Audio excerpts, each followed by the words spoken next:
Shalom! Today I'd like to show you the second in a series of 3 Bible codes. They're all with the same matrix, and they're all about Qumran and the copper scroll found among the Dead Sea Scrolls. And Jim Barfield is a man who has been researching the copper scroll for about 13 years now. And this table, we're going to focus on 2 things primarily. And that is the theory that Jim Barfield has that Qumran is a miniature replica of Jerusalem.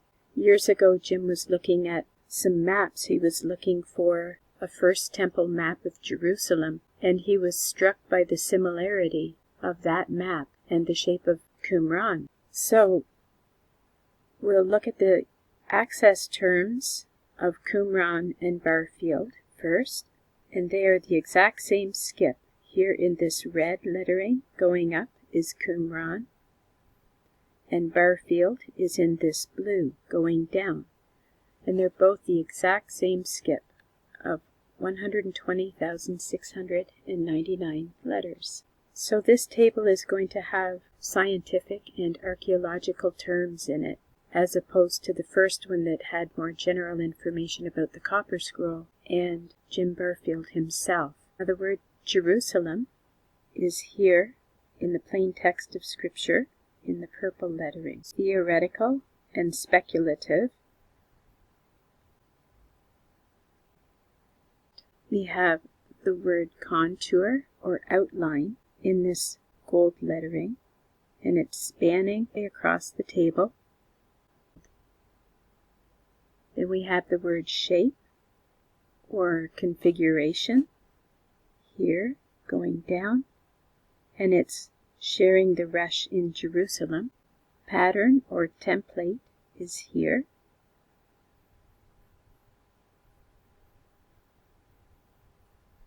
Correlation and symmetry is in this table twice. The first time it's had a very small skip, just 1 letter apart, going that way. And then it's down in the second from the bottom line, starting here. A skip of 5 letters. And then we have a similar type word, which is comparison or resemblance.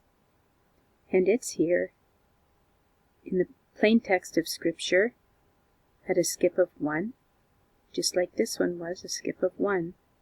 And then there's a bigger skip down here, a skip of 11, and it's going across to the right.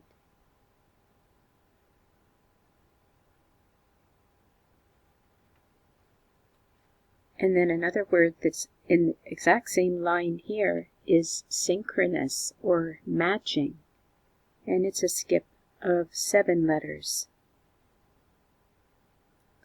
I don't know if any of you have ever read the Copper Scroll, which was one of the Dead Sea Scrolls, but just to give you an example of how it reads and how exact and precise it is in giving directions and quantities.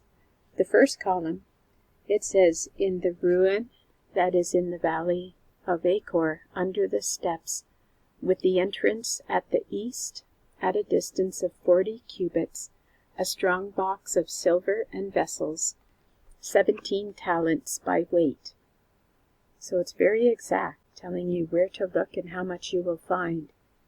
And another example is column 6. It says, in the cave of the pillar that has 2 openings and faces east, at the north opening dig down 3 cubits, there an urn in which is 1 scroll, under it 42 talents of silver coins.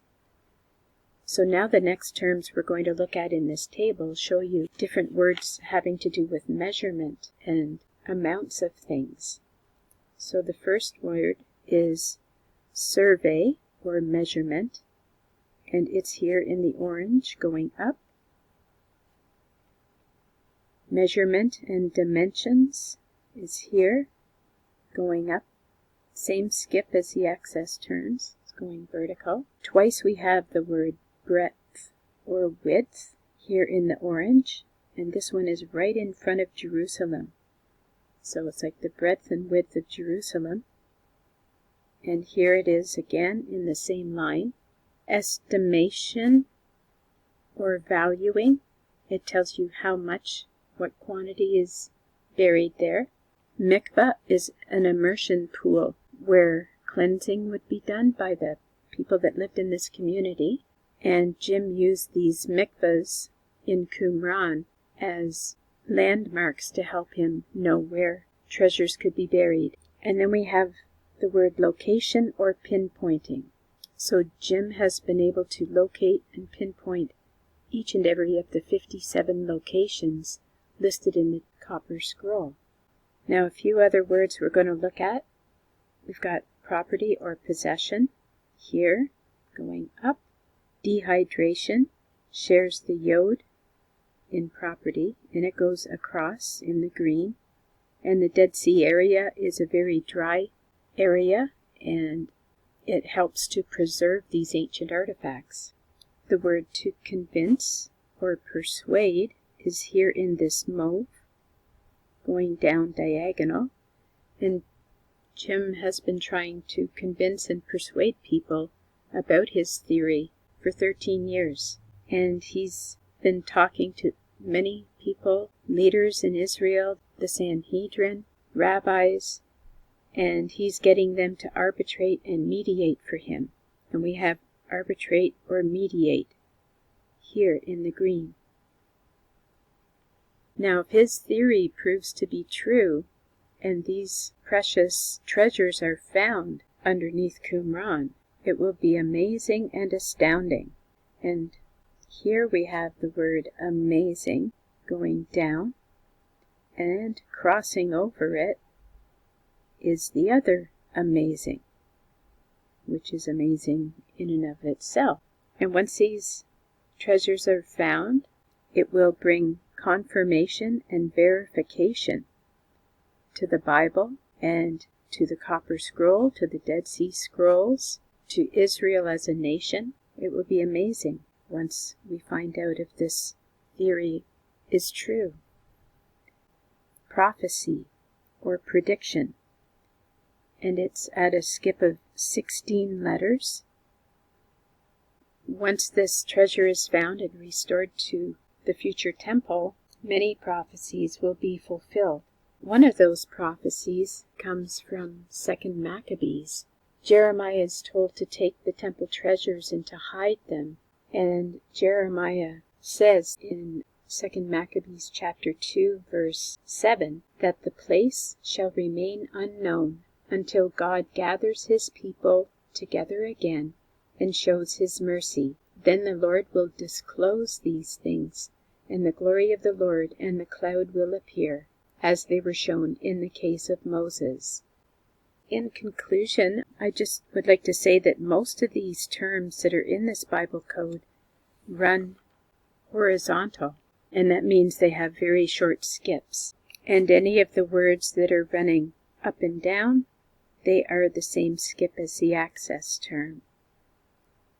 And I've written those words going sideways so that you can tell that they're all the same skip as the access terms.